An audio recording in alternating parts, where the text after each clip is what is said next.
Hello again, it's Joe Eastwood on the Paul Edwards Life Banned from Athletics saga.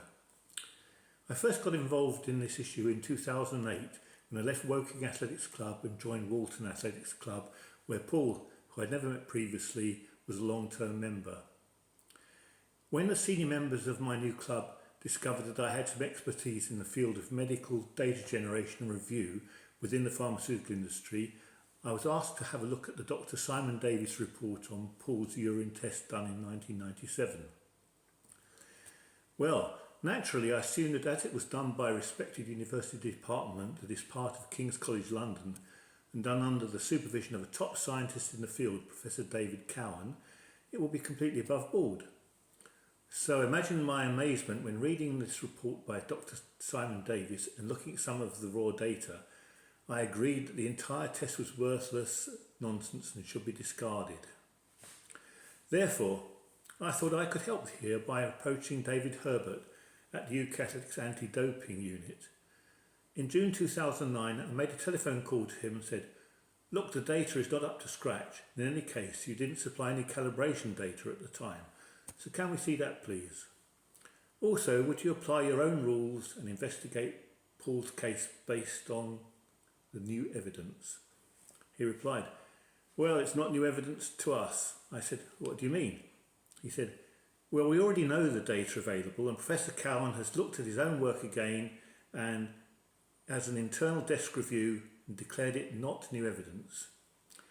We decided therefore it should not be reinvestigated and certainly not independently." When I expressed my dismay at this marking of their own homework and tried to argue further, it became obvious he didn't want to speak to me anymore, and the phone call was abruptly ended.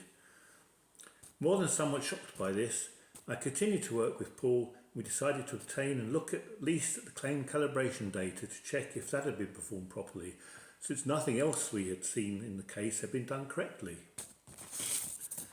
Paul had written many letters over the years to KCL asking for the calibration data, and every time he'd been refused. Anyway, approaching it via the Freedom of Information Act, the Freedom of Information investigator assigned wrote to them several times and got, as I have said previously, several ridiculous excuses for not supplying the data. Finally, when the last excuse was rejected, there came an admission in writing that they had never done any calibration for Paul's test, and they added, "nor for any other athlete either." Now this was a bombshell to me. How can you proceed with an analytical method which requires calibration for validity and just not calibrate, but then declare the results to be legitimate? This on top of the fact that instead of doing the normal duplicate analysis of the sample as two aliquots, they actually ran many tests on the small volume of urine, perhaps trying to get some sort of result they liked from it. Armed with this new admission, we wrote to various people asking for reassessment of Paul's case.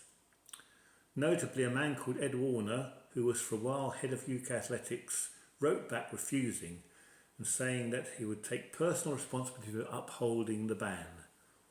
I was stunned by that statement given the shambolic nature of the case. Not to be deterred, I continued to work with Paul and we established that he could go to the High Court finally in 2013 to get the case properly dealt with in an independent way.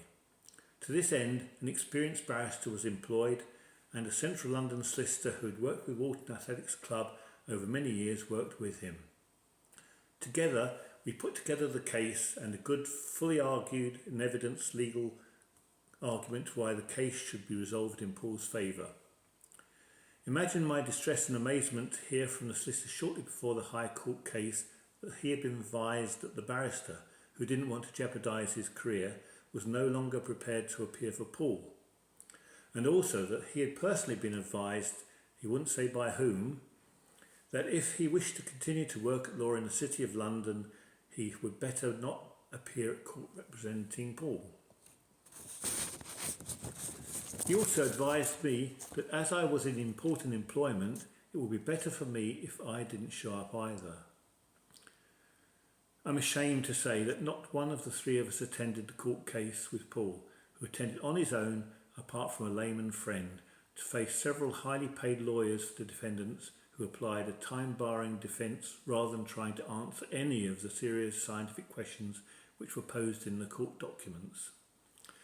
As a result of that, Paul's case was dismissed on statute of limitations time grounds, and as he now realised he had no prospect of having legal help from anybody, he did not avail himself of the right of appeal.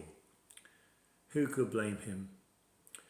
There'll be even more on this disgraceful saga later in another video.